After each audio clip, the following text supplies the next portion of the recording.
Alhamdulillah Rabbil Alamin. Wassalatu wassalamu ala Rasulillahil Karim, Nabiyyina wa Sayyidina Muhammadin wa ala alihi wa sahbihi wa dzurriyyatihi wa ummatihi ila yaumiddin. Amma ba'd.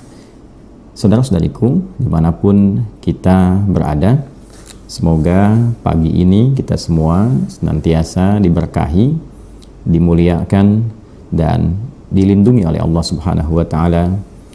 Lebih daripada itu, semoga seluruh aktivitas Ramadan kita yang diiringi insya Allah dengan berbagai rangkaian amal saleh, aktivitas yang dipandang mulia oleh Allah Subhanahu wa Ta'ala, setidaknya sampai detik ini 10 Ramadan 1446 Hijrah berkenan diterima oleh Allah Subhanahu wa Ta'ala. Kita memiliki harapan yang tinggi di sela-sela kehidupan kita menjalani aktivitas Ramadan ini. Siang dan malam ada bagian yang tentunya kita harapkan betul menjadi istimewa dalam kehidupan kita, yaitu terkabulnya doa-doa yang kita panjatkan. Menjadi fitrah bagi setiap manusia, terlebih bagi insan beriman, untuk selalu menengadahkan dirinya sebagai hamba untuk memohon kepada Sang Pencipta Allah Subhanahu wa Ta'ala, satu-satunya Tuhan yang kita pertuhankan dan kita sembah, agar memudahkan seluruh rangkaian aktivitas kehidupan kita, baik terkait dengan kebutuhan fisik ini. Fisik butuh makan, dengan makan mencari pekerjaan. Kita seringkali berdoa agar dimudahkan mendapat pekerjaan, dimudahkan menjalani tes, dimudahkan dalam mendapatkan rangkaian akses-akses yang memberikan kenyamanan dalam bekerja, memudahkan Allah melimpahkan rizki dalam proyek dan sebagainya. Pada akhirnya semua itu diharapkan mampu memenuhi kebutuhan fisik, untuk makan, untuk istirahat, dan lain sebagainya. Pun demikian, kita juga seringkali berdoa untuk memenuhi kebutuhan intelektual kita. Seorang yang belajar, masuk sekolah, masuk kampus, memohon, berdoa kepada Allah supaya diberikan kemudahan dalam menghafal, dalam memahami mata kuliah, mata pelajaran, dimudahkan dalam menjalani ujian, kemudian dimudahkan dalam sidang sampai ke tahap wisuda. Pada puncaknya adalah bagaimana seluruh kemudahan itu bisa mengisi kebutuhan akal, kebutuhan intelektual kita. Pun demikian, seringkali kita memohon kepada Allah untuk kebutuhan spiritual kita. Bagaimana supaya jiwa ini merasa tenang, jiwa ini merasa nyaman, melahirkan kebahagiaan, dihilangkan dari sifat-sifat yang membawa kegelisahan, anxiety, dan turunannya. Untuk itu, teman-teman sekalian, hal yang lumrah secara fitrah ini dilekatkan pada kehidupan kita. Di antara tujuannya adalah satu, untuk menunjukkan bahwa kita ini hamba, kita ini lemah, dan yang lebih penting daripada itu, untuk memberikan satu penegasan bahwa kita ini bertuhan. Kita ini bertuhan, tidak wujud begitu saja. Ketika meminta sesuatu, artinya ada fitrah kehambaan untuk memohon kepada pencipta kita, memohon kepada Allah Subhanahu wa Ta'ala. Untuk itu, di antara sekian tuntunan agama itu memberikan petunjuk bagaimana cara kita terkoneksi dengan Allah Subhanahu wa Ta'ala, dengan Tuhan pencipta kita. Itulah yang sering kita sebut dengan doa. Dan doa sendiri berasal dari bahasa Arab. Da'a, yada'u, ya kan? Du'aan wa da'watan. Jadi memohon, menyeru, pada puncaknya mengoneksikan kehambaan kita dengan Sang Pencipta, Khalik Allah Subhanahu wa Ta'ala, untuk menunjukkan kita ini bertuhan, kita ini lemah, kita ini butuh, dan kita akan kembali kepada yang menciptakan kita. Nah, dalam hal ini Ramadan menjadi istimewa bagi kita semua untuk menemukan rangkaian petunjuk-petunjuk doa. Dan berbahagia kita sebagai muslim. Di Islam itu tuntunannya lengkap sekali dalam bab doa.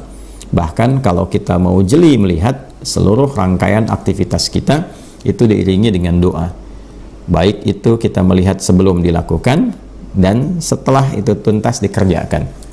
Coba teman-teman kita dalami kembali. Bangun tidur sudah berdoa kan? Mau tidur juga berdoa. Kemudian mau makan tadi saat sahur ada doanya. selesai pun ada doanya. Mau bekerja ada doanya, selesai kerja pun ada doanya. Ya, bahkan sering saya tegaskan bab untuk masuk ke toilet saja ada doanya, keluar dari toilet pun ada doanya, gitu kan? Jadi rangkaian doa ini bukan sekedar menjadikan kegiatan itu sebagai ibadah yang menunjukkan ada penghambaan kita kepada Allah. Itu hal bagian yang penting. Sisi lain, dengan doa itu ada bimbingan untuk mengantarkan pada petunjuk kemudahan dalam menjalani aktivitas yang kita kerjakan. Nah, ini yang seringkali jarang digali, didalami makna doa itu. Ya, diucapkan itu mengoneksikan jadi ibadah, bagus. Tidak paham pun tidak menjadi masalah dalam bab doa untuk menghasilkan pahala demi merangkai kegiatan menjadi ibadah. Tapi kalau kita ingin lebih muncul keberkahannya, keberkahan itu ziyadatul khair wastimraruhu, ya, bertambahnya satu value kebaikan dan ada keberlangsungan dari kebaikan-kebaikan itu yang mengiringi aktivitas kita dalam konteks kehidupan dunia ini. Jadi seimbang, akhiratnya dapat dalam konteks ibadah, dunianya dapat karena value-nya kita hasilkan yang mengiringi kegiatan kita. Ada bentuk-bentuk kemudahan. Coba diriset deh setiap doa itu, maknanya apa gitu. Ya, kedalaman setiap katanya itu penting sekali. Kalau kita paham dengan itu, insya Allah dalam setiap kegiatan rasanya tidak ingin kita meninggalkan doa. Rasanya tidak ingin meninggalkan doa. Nah, di Al-Quran ini lengkap sekali dari berbagai tema kehidupan. Doa dari mulai dijelaskan oleh Nabi, ya, dari saat bangun tidur itu yang kita baca alhamdulillahilladzi ahyana ba'dama amatana wa ilaihin nusyur, itu kan diiringi dalam hadisnya, ya, kalau kita tadi baca di Al-Bukhari, tapi kalau kita rujuk juga ke Sunan Abu Daud untuk melengkapi itu, kita temukan juga ternyata Nabi pun memberikan petunjuk di ayat Quran surah Ali Imran itu di 11 ayat terakhir, ayat 190 sampai dengan ayat 200. Itu yang diisyaratkan secara tegas dalam hadis Nabi sallallahu alaihi wasallam yang dihimpun oleh Al-Imam Abu Daud di dalam sunannya, nomor hadis 1367, diriwayatkan oleh Sayyidina Ibnu Abbas, ya, radhiyallahu taala anhuma, yang menyampaikan bahwa kana Nabi sallallahu alaihi wasallam, adalah kebiasaan Nabi sallallahu alaihi wasallam, idza staiqadha min naumihi, kalau beliau bangkit dari tidurnya, kadang beliau pas tengah malam, lebih sedikit atau kurang sedikit, kan, fajalasa, beliau duduk terlebih dahulu, wa masaha biyadihi min athari naumih, kemudian menghilangkan bekas ngantuknya, faqara khawatima Ali Imran, maka kemudian membacakan penutup surah Ali Imran di ayat 190 sampai dengan ayat ke-200. Jadi iringannya ada sampai selesai, sampai tidur kembali itu ada. Ya, dan kita akan dipandu bagaimana nabi-nabi itu juga berdoa. Saat sakit apa doanya, saat kesulitan apa doanya, ya kan? Bahkan ada yang kondisi di laut, yang ketika dalam kondisi tenggelam misalnya, kan, kita memohon, pasti itu ada fitrah untuk memohon itu. Ya, Firaun aja, Firaunnya tuh nyadar ketika ditenggelamkan, baru dia merasa hamba yang bertuhan. Ya, dan itu sangat telat, kesempatan yang tidak mudah untuk didapatkan itu, ya, dan itu memberi petunjuk kepada kita semuanya, ya, liman khalfaka ayah, untuk kita semua, kata Allah, itu menjadi tanda jangan sampai bersikap seperti itu yang akhirnya tidak memiliki kesempatan. Nah, jadi kembali kepada kita semua, segala rupa itu ada doanya. Kemudahan beraktivitas, kemudahan di rumah tangga, memohon keturunan, itu semua fitrah terkait dengan persoalan kehidupan kita. Tidak ada orang yang tidak punya persoalan. Ya, persoalan itu dititipkan untuk membuat kita lebih kuat, lebih tangguh. Semua potensi kemampuan kita bisa keluar, dan di saat yang sama untuk menunjukkan kita menghamba. Kita menjadi hamba yang memiliki Tuhan, dan kembali kita memohon pada Allah Subhanahu wa taala. Sekali lagi, Islam tampil dengan sangat luar biasa untuk menunjukkan kebenaran ajarannya yang memberikan petunjuk tersusun rapi setiap aktivitas kehidupan manusia. Ini ada doanya, dan itu tidak sama. Awal dengan akhir itu berbeda. Nah, ini menunjukkan bahwa agama ini benar adanya petunjuk Allah, Tuhan yang hak. Tidak mungkin ada manusia bisa mengarang, ya, doa-doa dengan sangat presisi sesuai aktivitas, beda setiap awal aktivitas sampai akhirnya, dan maknanya pun sangat dalam. Itu mustahil ada manusia bisa membuat seperti itu. Jadi kalau bukan Nabi yang benar, Rasul yang benar, dan Tuhan yang benar memberikan kita petunjuk, mustahil kita mendapati itu semua. Nah, dalam setiap kegiatan ini ada akumulasi harapan yang ingin dihadirkan, dimunculkan. Biasanya orang tuh kalau ada suasana baik, suasana spiritual yang tinggi, itu kebutuhan berdoa jadi tinggi. Ya, gampangnya begini, kalau pergi ke Mekah, doa makin banyak kan? Ya kan? Kalau pergi ke Masjidil Haram, depan Ka'bah, ya kan? Sambil nangis, yang ada doa, lupa dunia itu. Ya, orang mau sekaya apapun depan Ka'bah tuh kok malah berdoa gitu kan? Ya, sepunya kedudukan coba lihat deh, yang presiden paling hebat ini masuk sampai ke dalam Ka'bah, itu intinya berdoa. Ya, intinya bertuhan, masih butuh juga kok. Ya kan? Yang pemimpin tertinggi pun masih minta, masih berdoa. Artinya kan apa? Dia lemah juga, berhamba juga, ingin dimudahkan, dilancarkan, gak ada yang ganggu. Yang kaya juga begitu, ingin bisnisnya lancar, ya kan? Rezekinya mengalir baik, berkah, berdoa juga, pada akhirnya berdoa. Ya, kemudian ke Masjid Nabawi juga berdoa juga kan? Di Raudhah berdoa juga. Jadi intinya setiap kita mendapati satu tempat yang mengandung nilai spiritual tinggi, kecenderungan itu ingin berdoa, ke masjid berdoa. Nah, pun demikian ketika kita menemukan waktu dengan nilai spiritual yang tinggi, itu juga membawa kita untuk senantiasa aktif berdoa. Nah, dikumpulkanlah teman-teman sekalian semua karakteristik dengan value yang terbaik itu pada satu bulan namanya Ramadan. Untuk itu, di rangkaian ayat Ramadan yang pernah saya ulas di kesempatan sebelumnya, dari ayat 183 di surah Al-Baqarah sampai dengan ayat 187, 183 sampai 187 itu rangkaian tentang ayat-ayat Ramadan. Saya pernah menuliskan buku tentang ini, membahas kedalaman maknanya dan diberi judul Makna Ayat Puasa. Itu teman-teman bisa kaji secara mendalam di situ ya, di ayat 186 khusus. Ayat 186 dalam rangkaian 183 sampai 187 di ayat 186 di halaman 28 di mushaf paling kiri sebelah bawah kalau kita mau cepat dapatkan aksesnya. Itu ayat spesifik membawa kita pada kondisi spiritual yang kokoh untuk berdoa. Ya, itu fitrah itu. Setelah dijelaskan 183 kewajiban puasa itu kan, tujuannya apa, 184 toleransi bagi orang sakit. Kalau merasa sakit, apa yang harus dilakukan? Kalau dalam perjalanan yang tidak memungkinkan puasa, apa yang harus dikerjakan? Kalau harus berbuka, apa yang bisa digantikan untuk mendapatkan kualitas yang serupa? Kemudian aktivitasnya apa aja yang harus bisa dikerjakan selama Ramadan supaya nggak bingung, kurikulumnya apa, gitu kan? Sampai kita ke ujung Idul Fitri itu. Kalau ada kasus-kasus tertentu di rumah tangga terkait dengan kehidupan Ramadan, bagaimana mengatasinya, gitu kan? Nah, terus bab sahur, bab makan, ya sampai dengan berbuka seperti apa. Di sela-sela itu 186-nya adalah ayat tentang doa. A'udzubillahi minasyaitonirrajim. Bismillahirrahmanirrahim. Wa idza sa'alaka 'ibadi 'anni fa inni qarib. Ujibu da'watad da'i idza da'an falyastajibu li wal yu'minu bi la'allahum yarshudun. Ya kan? Dan bila pun Muhammad sallallahu alaihi wasallam di antara kalangan hambaku kapanpun itu mereka bertanya kepadamu tentangku, ingin mendekat, ya kan? Motif ingin mendekat itu kan dua, ya, dan puncak keduanya itu dua-duanya doa. Yang pertama ingin memohon peningkatan ketaatan, taat. Yang kedua memohon kepada Allah dijauhkan dari kemaksiatan, taubat. Jadi kalau bukan orang ingin taat, yang kedua orang ingin taubat, itu mutlak Ramadan tuh pasti ada itu. Ya, seburuk-buruknya manusia dengan pekerjaan yang pernah dilakukan berupa kemaksiatan akan ada sentuhan di jiwanya untuk kembali. Khususnya Ramadan. Maka Ramadan itu bulan taubat ya. Jadi ketika Allah sudah berikan kesempatan, cepat ambil itu. Ya, seberat apapun, selumur apapun, seburuk apapun dosa yang pernah dikerjakan, selalu ada kesempatan untuk kembali. Sepanjang nyawa kita belum di kerongkongan, kita punya hak untuk bertaubat. Kita punya hak untuk menjadi orang soleh. Kita punya hak untuk meninggalkan salah. Nah, ambillah hak itu. Ambil hak itu sebelum habis waktunya. Ya, karena perilaku manusia itu sendiri. Nah, ada juga yang memohon kepada Allah meningkatkan taat. Dia orang soleh ingin bertambah ketaatannya. Ada orang salah ingin hilang kesalahannya. Intinya apa? Berdoa. Ya, apa respon yang Allah sampaikan? Karena motif orang dekat ingin mendekat kepada Allah itu pasti meminta, maka turun jawaban sebelum dimintakan. Ujibu da'watad da'i idza da'an. Ya, aku pasti akan memberikan jawaban ketika hamba aku memohon kepada aku. Ya, bentuknya bisa beragam.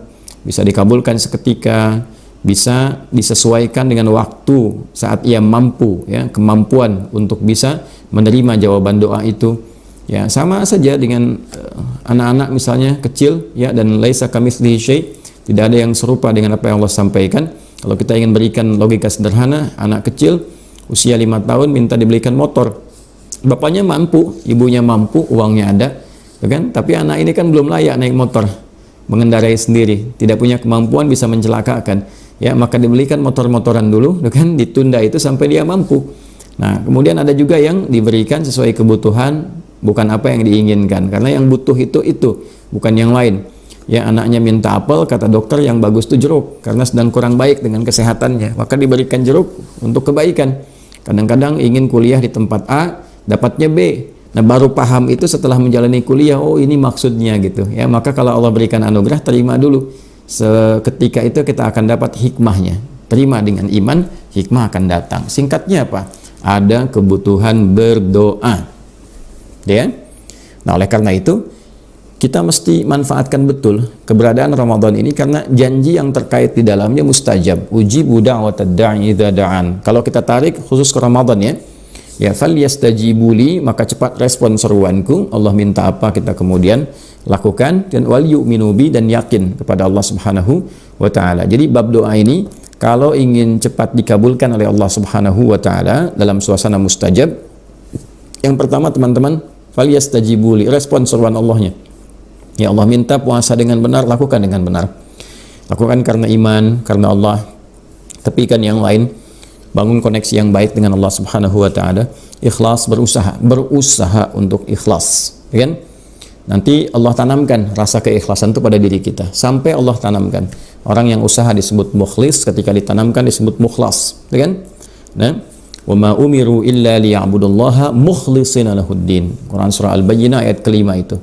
Dan tidaklah diperintahkan mereka itu, ya kita semua, kecuali untuk berusaha beribadah kepada Allah, menjadikan aktivitas ibadah, berusaha ikhlas. Nanti setelah ikhlas, datanglah keikhlasan itu, diberikan rasa pada jiwa kita. Akan ada perasaan berbeda. Sudah nggak peduli orang mau lihat, orang nggak lihat, yang penting saya sholatnya enak. Ya, orang ada atau tidak ada, yang penting baca Qurannya nikmat. Itu kalau ada level itu nanti akan meningkat terus sampai pada titik akhirnya yang penting Allah ridha. Ya kan? Yang penting Allah ridha. Nah, itulah mukhlas. Ya illa ibadaka minhumul mukhlasin. Quran surah 15 ayat 40 contohnya. Jadi ada keikhlasan yang ditanamkan pada jiwa. Nah, kalau sudah kita biasa merespon itu, ya Allah panggil kita datang. Nah, maka saat kita memanggil pun, memohon pun kepada Allah, itu pengabulannya akan cepat. Ya, yang kedua mesti yakin, jangan ragu-ragu. Berdoa tuh nggak boleh ragu, yakin dengan kekuasaan Allah. Ya, jangan menyoal, karena ketika Allah berikan itu tadi sifatnya kan 3, bisa langsung dikabulkan ketika kita punya kemampuan yang baik, ya, maslahatnya langsung dengan kita, langsung diberikan. Minta A langsung terkabul, minta kuliah di kampus A langsung lulus gitu kan. Kadang-kadang malah nggak ikut ujian. Dulu ada PMDK gitu kan, belum ikut ujian namanya udah terpanggil. Ya, belum kita mendaftar untuk cari kerja, namanya di beberapa tempat pekerjaan, beberapa perusahaan, ya malah kemudian mengajukan kepada kita agar mau bergabung dan sebagainya, bisa terjadi gitu ya. Nah, kemudian yang kedua itu yang tadi saya sampaikan, bisa kita diberikan oleh Allah waktu untuk memiliki kecakapan dan kecukupan dalam menjalankan apa yang kita minta itu, supaya nggak jadi beban. La yukallifullahu nafsan illa wus'aha. Nggak mungkin Allah kasih kita itu sesuatu yang kita nggak mampu, menyulitkan kita sendiri. Ya, dalam semua bab, dalam rumah tangga, berbagai hal, itu mesti dipahami dengan baik. Ya, kalau enggak nanti kecewanya banyak dan salah persepsinya. Kenapa ya aku sudah sholat nggak dikabulkan juga? Bukan nggak dikabulkan, dikabulkan. Ya, dan dalam pengabulan itu dikuatkan dulu kita semua dalam berbagai aspek. Aspeknya luas sekali ya, bisa di rumah tangga, ya, tentang keturunan, tentang harapan ingin menikah, ya, tentang membangun silaturahim, bisa dalam bab pekerjaan, bisa dalam bab pelajaran, semua hal. Dan yang terakhir, kadang kita minta kan Allah dengan segala kebijakan, keindahan, kasih sayangnya, Rahman Rahimnya, melihat bahwa oh ini nggak pas, nggak cocok. Allah Maha tahu sebelum kita minta, saat minta, setelah kita minta, dikasih yang terbaik untuk kita. Dan disitulah kita belajar fikihnya, itu yang penting. Kalau sedang menerima A, petunjuknya apa? Nah, ini yang jarang dikaji. Ini seringkali nggak siap, ya kan? Nah, kalau kita minta sesuatu A misalnya kan, belum dapat nih fikihnya apa yang mengiringi itu, apa yang mesti dikerjakan. Itu babnya rinci sekali di Quran, rinci sekali, ya. dalam berbagai hal, aspek-aspek di sini, bahkan beberapa ulama sampai ada yang bikin topik-topik ya, kayak ahli hadis tuh bikin sekian topik, ayatnya, hadisnya, petunjuknya, ya itu lengkap. Hanya memang yang agak jarang sekarang itu secara tematik dan tersusun kurikulumnya secara rapi, jarang ditampilkan. Kalau saya berharap sih ada kampus-kampus Islam yang menyusun fakultasnya itu berdasarkan kurikulum petunjuk kehidupan yang disampaikan dalam Al-Quran dan hadis. Itu belum ada kampus begitu ya. Kalau bisa disusun bagus sekali. Kami membuat dari sekolah tuh, dari PAUD sampai ke tingkat aliyah lah kalau di SMA itu ya, itu kita susun sesuai dengan usianya, kebutuhannya apa, sampai ke atas gitu ya. Nah ini kalau ada kampus demikian tuh luar biasa. Kan kampus Islam kan, Universitas Islam A, Universitas Islam B. Nah yang Islam di dalam kampus itu yang diajarkan yang bagaimana kurikulumnya. Nah, ini menarik juga nih kalau bisa diturunkan ya. Fakultas Agama Islam, FAI. Nah, menurunkan nilai agama Islam itu, petunjuk agama Islam di dalam fakultas itu seperti apa? Ya, Fakultas Syariah. Nah, syariah apa saja yang diturunkan dalam Islam yang memandu kehidupan itu? Diajarkan nggak bab sholat di dalamnya? Sholat dari awal sampai akhir dengan dalil-dalilnya, dengan maknanya semua. Sehingga ketika lulus dari situ, sholatnya bagus betulan, bisa menerangkan tentang sholat, tahu dalil sholat, tahu makna sholat, dan tahu implementasi sholat dalam kehidupan. Ya, kenapa ada orang sholat setelah itu dia jadi baik, tercegah dari perbuatan keji dan mungkar. Kan memberi solusi. Sekarang misalnya terlihat orang sholat tapi masih berkelahi, orang sholat berselisih, orang sholat bikin hoax gitu kan. Nah berarti kan ada yang tidak benar dalam sholatnya. Nah fakultas syariah ini bisa nggak melahirkan siswa-siswa yang lulus untuk mengajar cara sholat yang benar, dan itu dievaluasi. Jadi ketika ujian bukan cuma lulus ujian soal, ya ini dalilnya apa, kalau ruku bacanya apa, bukan hanya itu, dites sholatnya benar nggak. Selama 4 tahun kuliah dites, berbuat fahsya nggak, berbuat mungkar nggak. Kalaupun nilai ujiannya 100, tapi masih ada fahsyanya, ada mungkarnya, ada bolosnya, ada nyonteknya, belum lulus dia. Nah ini yang seperti ini belum ada teman-teman sekalian. Dulu fakultas yang disusun dalam petunjuk kehidupan Nabi jadi madrasah, kan ada madrasah-madrasah. Madrasah Mekah, Darul Arqam, gitu kan? Madrasah Madinah di Sufah, gitu kan? Itu ada semua, dan semuanya lulus dengan excellent semua. Ilmu dan amal, ilmu amal sekaligus. Makanya komen para sahabat ketika mereka menyampaikan riwayat itu seringkali mengatakan kami itu belajar ilmu dan amal sekaligus. Ya, kalau kita lihat beberapa hadis-hadis tentang Al-Quran saja, itu komentarnya jelas sekali. Akhadtul Qur'ana an aqwamin, akhadnal Qur'ana an aqwamin. Aku ngambil Al-Quran itu dari sekelompok sahabat. Kita ngambil Al-Quran talaki dari sekelompok sahabat. Kami nggak melampaui 5 ayat, paling banyak sekali 10 ayat. Dikaji, dipahami isinya, diamalkan dulu dalam kehidupan. Begitu sudah kami paham, baru amalkan, kemudian berlanjut ke ayat berikutnya.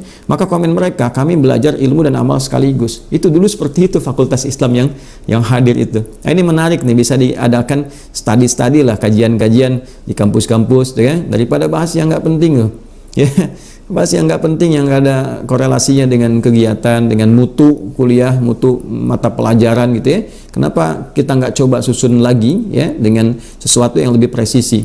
Nah hasilnya pun luar biasa. Sampai ke era modern begitu. Dulu Kiai Haji Ahmad Dahlan misalnya, pendiri Persyarikatan Muhammadiyah, 18 November 1912, ya kan, termasuk yang awal-awal didirikan Persyarikatan Muhammadiyah. Dulu beliau itu ngajar surat Al-Ma'un itu bisa 4 bulan. Anda bayangkan 4 bulan Al-Ma'un. Ya ara'aital ladzi yukadzibu bid-din fadzalikal ladzi yad'u al-yatim wa la yahdhu 'ala ta'amil miskin fawailul lil musallin, ya alladzina hum an salatihim sahun alladzina hum yura'un wa yamna'un al-ma'un. Itu 4 bulan teman-teman sekalian. Tapi yang paling menarik apa? Ketika itu diajarkan sambil dipraktekkan, ya beliau membawa satu hal dalam pakaiannya, kemudian langsung dipraktekkan sedekah, cari anak yatim. Dari 4 bulan itu tiba-tiba yang lahir apa? Panti yatim, ya kan? Setelah itu apa lagi? Ada rumah sakit. Al-Asr itu 6-8 bulan. Al-Asr surah 103, wal 'asr innal insana lafi khusr illa alladziina amanu wa 'amilus shalihat wa tawassaw bil haqqi wa tawassaw bis sabr. Itu 6-8 bulan. Ayatnya pendek ya, ayat-ayatnya. Suratnya juga ringkas, tapi hasilnya jadi apa itu?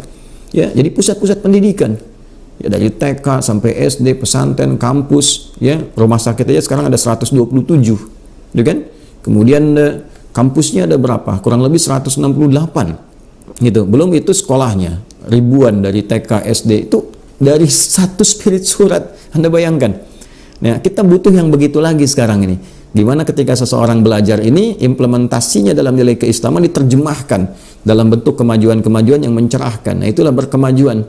Nah, jadi kalau sudah dapat seperti itu, negara akan terbantu. Berapa banyak orang bisa sekolah di sekolah-sekolah yang seperti itu, ya kan? Berapa banyak anak-anak yatim dipelihara. Padahal kan tugas negara, ya kan? Amanat undang-undang kan seperti itu. Ya, anak yatim dan orang-orang terlantar itu kan dipelihara oleh negara, dirawat oleh negara, diberikan perhatian oleh negara. Negara hadir membersamai. Nah, ini masyarakatnya aktif. Kalau sudah aktif masyarakatnya, rakyatnya juga baik, negaranya terbantu. Sama dengan pendidikan. Kan pendidikan juga bagian dari kewajiban negara untuk rakyatnya. Tapi ketika itu bisa diwujudkan, nilai keislaman itu diimplementasikan dengan baik, negara setidaknya pasti akan merasakan manfaatnya, terbantu. Karena itu nggak mungkin ajaran Islam bertentangan dengan ajaran-ajaran yang ada dalam kehidupan kita dalam konteks kenegaraan. Jadi nggak mungkin ada undang-undang di negara ini, aturan yang bertentangan dengan agama itu nggak mungkin, terutama Islam. Ya, yang ada itu kalau dibentur-benturkan aja, orang iseng-iseng pengen ngebenturkan, gitu kan? Ya, bikin konten macam-macam dan sebagainya. Tapi pada hakikatnya nggak ada. Yang merumuskan Pancasila aja kan banyak kalangan ulama di situ. Ya, dan banyak juga tokoh-tokoh yang kemudian kakek buyutnya mendirikan persyarikatan. Ya, di sana ada Kiai Haji Agus Salim, Ki Bagus Hadikusumo, kemudian ada Kiai Haji Wahid Hashim, yang ke atasnya mereka, ya semuanya keturunan ke atasnya itu adalah rata-rata pendiri di ormas kita. Jadi saya kalau mau balik ke sini teman-teman sekalian, aktivitas kita hendaknya dalam Ramadan ini bisa dioptimalkan juga dengan doa, dengan pendekatan yang tadi kita harus sampaikan. Harus ada keyakinan, harus ada optimisme dalam berdoa itu. Nah, kemudian yang terakhir babnya susun yang rapi, ya supaya nggak bingung kalau mau minta apa. Ya, keinginan kita tuh apa gitu. Kan Ramadan ini terbentang selama sebulan. Ini sudah hari ke-10. Ya, sudah berapa permintaan nih kita uraikan. Ya, tidak menjadi aib kok kalau dicatat 1, 2, 3, 4. Aspek dunia sampai akhirat. Terjemahkan Rabbana atina fid dunya hasanahnya dalam kehidupan kita itu hariannya ngerjakan apa. Misal, di rumah tangga nih apa babnya yang sering berdoa. Hadirkan sampai khusyuk betul. Siang malam minta. Sehari itu aja mintanya. Malam saat tarawih, tahajud, baca Al-Quran, siangnya saat puasa. Ya, masa kita minta berkali-kali Allah nggak kabulkan, kan mustahil. Ya, pasti dikabulkan. Dan cara pengabulannya tadi seperti yang disampaikan di awal. Tinggal nanti saat kita menyampaikan itu belajar fikihnya. Kalau dapat langsung mensyukuri itu semua, bentuk syukurnya nanti bagaimana, ya kan? Kalau disesuaikan dengan waktu kita siap, kita belajar fikihnya, bagaimana sambil menyelaraskan waktu menunggu itu, kan? Kalaupun kemudian ada kondisi yang tidak memungkinkan, belajar fikihnya supaya paham ketika Allah mengalihkan pada amalan lain, kita mengerti, oh ini maksudnya. Sehingga semua itu dinikmati dengan syukur. Kan cuma menunggu aja sampai meninggal, kembali kepada Allah, sukses kita, insya Allah. Kan? Nah, hari kedua minta apa? Ya, setelah bab rumah tangga, misalnya hari kedua, babnya dalam pekerjaan, minta apakah dimudahkan, keberkahan, semangat, ya kan? Hati-hati, kadang-kadang kan ada rasa malas dalam bekerja, tanpa sadar itu juga akan berpengaruh kepada hak dan kewajiban. Ya kan? Jam kerja masuk jam 8, pulang misalnya jam 4, atau jam kerja jam 9, pulang jam 5 misalnya, gitu kan? Datang jam 10, pulang jam 4, kadang pulang jam 3, tapi gaji pengen penuh. Sisanya jadi penyakit itu. Ya, kalau gaji dapat 5 juta, 10 juta, tapi kemudian jam kerja berkurang, ya, dari harusnya 8 jam cuma 6 jam, itu yang 2 jamnya itu jadi masalah nanti. Bisa jadi penyakit, ya, bisa jadi kegelisahan, bisa jadi nggak berkah, macam-macam bentuknya. Nah, hal semacam ini yang kadang-kadang jarang hadir dalam kehidupan kita itu. Nanti ujung-ujungnya ya sakit atau ada musibah, nah keluar biayanya segitu juga tuh. Kalau nggak percaya coba deh dicek aja, segitu juga. Ya, dapat dengan cara yang tidak benar, ya keluar pun dengan cara penyakit atau dengan cara musibah. Walaupun tidak semua penyakit itu diakibatkan dengan hal-hal yang seperti itu. Bisa jadi ujian-ujian yang memang untuk menguatkan dan menghadirkan rezeki yang baru. Itu ada di Al-Quran juga. Seperti kisahnya Nabi Ayub, Nabi Ibrahim. Ya, ketika Nabi Ibrahim sakit di surat Asy-Syu'ara itu ayat 80 kan jelas, wa idza maridtu fahuwa yashfin. Kalau aku sakit pasti Allah sembuhkan. Nah, ternyata sakit yang diujikan itu adalah untuk membangun optimisme, membangun kekuatan, jadi lebih kuat lagi dari sebelumnya. Ya, kan ada anak-anak tuh kalau sakit kan ya tidak harus mereka salah. Tapi ternyata kan ya untuk distimulus semua organnya itu supaya lebih kuat lagi karena melampaui aktivitas sebelumnya. Akhirnya kan demam, ya kan? Kan di orang tua kita viral dari sejak dulu, rumusnya gampang. Kalau anak-anak kecil demam yang biasa yang kita lihat standar, kan yang dikasih ASI kuat lagi, itu kan sakitnya sakit untuk menguatkan organ. Ya, orang tua kita selalu bilang ini mau pinter gitu kan. Nah, tapi ada kondisi tertentu yang memang di luar batas itu, memang harus berobat. Ini hikmahnya apa? Ya, hikmahnya nanti untuk menyinergikan dengan profesi-profesi di kedokteran. Ya, maka dari itu dokter pun nggak boleh menjadikan pasien sebagai objek medis untuk kepentingan duniawi. Dosanya besar sekali itu. Ya, saya sering ingatkan tuh, hati-hati ya. Kalau memang obatnya itu simple, murah, gitu kan? Nah, berikan itu dan nambah pengetahuan baru, itu bersyukur sekali, gitu kan? Sudah kuliah, selesai kedokteran, masuk rumah sakit, ya untuk jadi dokter yang baik, datang pasien kan ilmunya dipraktekkan. Jadi dia tahu bahwa yang dipelajari selama ini benar. Gitu kan? Itu kan anugerah, nanti meningkat lagi. Ya, jadi bukan belajar untuk menjadikan pasien sebagai objek materi. Ya, apalagi kerjasama dengan farmasi misalnya. Farmasi nggak apa-apa, bikin obat dan sebagainya. Tapi yang jahat itu, nih kalimat ini harus saya sampaikan yang tegas tuh ya. Yang jahat itu adalah bagaimana kerjasama antara korporasi di farmasi misalnya dengan dokter-dokter tertentu atau rumah sakit tertentu untuk menarget pasien. Ya, ini kalau visit, kalau bisa ini dipepetin aja waktunya supaya dia nambah tinggalnya di rumah sakit. Nanti cas lagi biayanya, itu dosa itu. Nggak akan berkah itu rezekinya, nggak akan berkah dapatnya itu. Ya, tinggal nunggu aja masalah dan musibahnya tiba. Atau yang kedua, sudah tahu penyakitnya biasa, dikasih obat ya dengan ya kadar tertentu, ya dengan dosis tertentu yang dia diminta nanti balik lagi.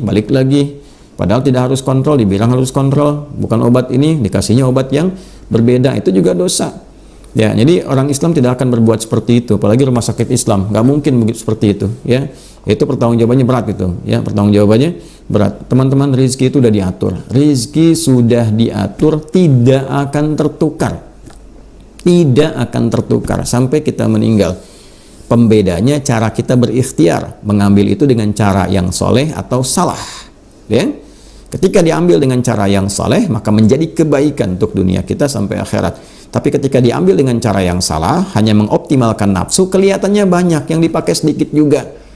Ya, kalau nggak percaya tuh yang ngumpul-ngumpul banyak dengan cara yang salah, makannya itu nggak akan sebanyak yang dikumpulkan itu. Ngambil dengan cara menipu 1 miliar, makan sehari habis tuh 1 miliar. Tidak. Ya, makan paling 100.000, 200.000. Itu pun kadang-kadang kalau banyak itu dengan cara yang nggak benar, kadang-kadang makannya itu nggak berkah. Kalau nggak pelit pada dirinya sendiri. Nah, yang kedua juga royal tapi nggak kemakan. Pada akhirnya apa? Pada akhirnya ketika nggak kemakan semua, meninggal juga. Meninggal juga. Ya, kasihan kan dikumpul-kumpulin harta, berangkat gelap, pulang gelap, capek, pikiran segala rupa kerja, kumpul sampai triliunan. Ya, dipakainya apa? Sesuai kadar hidupnya aja. Ternyata kepakai cuma 1 miliar, habis itu meninggal.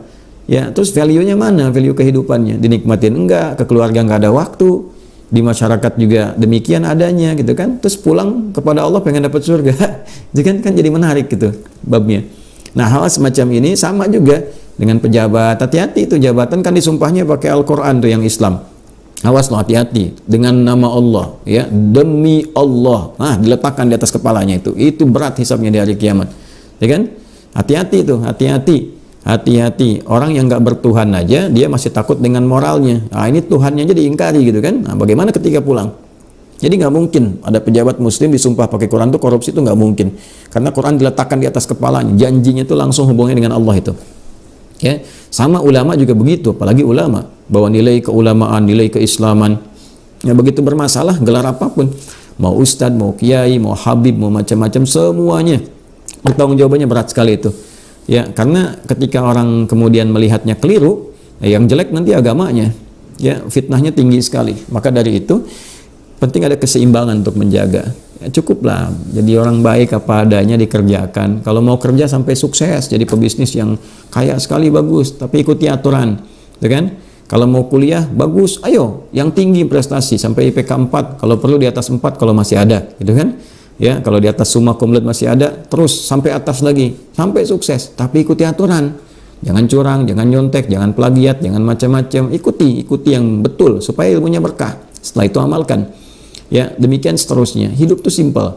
Ya, yang bikin ribet, nah, itu kondisi nafsu sendiri. Ya, karena setan juga dia mengklaim pada akhirnya, aku kan nggak maksa katanya. Ya, aku cuma goda. Mau jawab apa tuh? Ya, di hari kiamat kan kayak udah hatam belum ngaji Qurannya ya, kita coba berusaha sampai kita sama-sama hatam gitu. Nanti kita akan temukan keterangan-keterangan itu ketika pulang.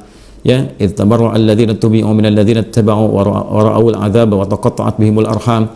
Ya, ketika setan yang saat menggoda di kehidupan dunia itu tiba-tiba berlepas diri, ya, kemudian melihat azab, putus hubungan, ya aku nggak ada hubungan lagi, ya, itu klaimnya itu. Nanti dituntut tuh, gara-gara kamu aku kemudian terancam dengan azab, terancam dengan neraka. Setannya enteng sekali bilangnya tuh, siapa yang suruh ikut saya kan nggak maksa, saya cuma goda, berikan was-was, tidak maksa, kenapa ente ikut? Kan itu nggak enak sekali kalimatnya. Terus mau gimana jawabnya, ya kan? Nah, pada konteks ini alhamdulillah kita masih hidup, ada di Ramadan. Intinya kembali kita doa untuk menguatkan ini dulu, spiritual, sebelum akal pikiran, akal hati dulu. Ya, mesti sehat hatinya dulu. Kalau akal pikiran sehat, akal sehat tapi jiwa nggak sehat, bermasalah. Karena akal itu hanya mengkonstruksikan semua instruksi yang datang dari jiwa. Perintahnya di sini, konstruksinya di sini. Kenapa mesti pintar ini akalnya? Kenapa mesti banyak baca, banyak belajar? Supaya mudah menerjemahkan perintah dalam hati dieksekusi oleh fisik, supaya ringan fisik kerjanya. Karena itu di sini ada karakter spiritual, namanya karakter moral, melahirkan integritas. Di sini karakter intelektual, di sini karakter kinerja. Jadi di sini moral secara integritas membimbing intelektual supaya benar agar kinerjanya juga baik. Itu gambarannya. Nah, kembali ke bab doa, semua aspek ini butuh motivasi, kekuatan dalam diri. Doa lah. Ramadan rinci oleh kita. Hari pertama apa, kedua apa, ketiga apa, supaya nggak bingung. Dimintanya jelas. Ya, kalau kita punya kebutuhan doa 10. Ya, 10 itu kemudian Ramadan misalnya sebulan, taruhlah ambil lengkap 30. Walaupun mungkin ada kemungkinan tahun ini 29 itu kan. Nah, kita dari 30 dibagi 10 3 hari, setiap satu 3 hari terus panjatin siang malam. Nggak mungkin nggak terkabul. Kalau benar puasanya nggak mungkin nggak terkabul itu. Insya Allah dikabulkan dengan cara yang terbaik. Tinggal tadi faliyastajibuli, ikuti rumus hukumnya. Allah minta apa, kerjakan dengan benar. Rasul tunjukkan apa, lakukan. Wal yu'minu bi, yakin kepada Allah seyakin-yakinnya. La'allahum yarsyudun, supaya kita bisa merasakan petunjuk itu, rasa itu, pembeda itu dalam jiwa. Setelah itu silahkan rasakan bedanya, bedakan rasanya, dan pasti akan terasa bedanya. Ya, sekiranya teman-teman itu yang bisa disampaikan di kesempatan pada subuh ini, pengantar aktivitas bekerja. Mudah-mudahan kita bisa optimalkan. Mohon maaf kalau ada hal-hal yang kurang tepat disampaikan, dan motong itu kan konteksnya berubah, ya, apalagi disandingkan dengan pendapat ini, pendapat itu.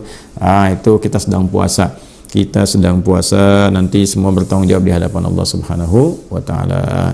Tapi kita juga penting berevaluasi diri, ya. Kalau memang yang ada yang baik itu hakikatnya titipan Allah dan Rasul Sallallahu Alaihi Wasallam yang mengajarkan kita semua, silahkan langsung kita praktekkan. Tidak ada di situ poin-poin yang terkait dengan kami. Kalau ada kesalahan, nah itu mutlak salah saya pribadi, ya, mutlak salah saya pribadi. Mudah-mudahan berkenan dimaafkan, semoga Allah mengampuni, dan semoga kita dimasukkan dalam golongan hamba yang mendapatkan rahmat Allah Subhanahu wa taala. Subhanakallahumma rabbana wa bihamdika asyhadu an la ilaha illa anta nastaghfiruka wa natubu ilaik. Wa akhiru da'wana alhamdulillahi rabbil alamin. Assalamualaikum warahmatullahi wabarakatuh.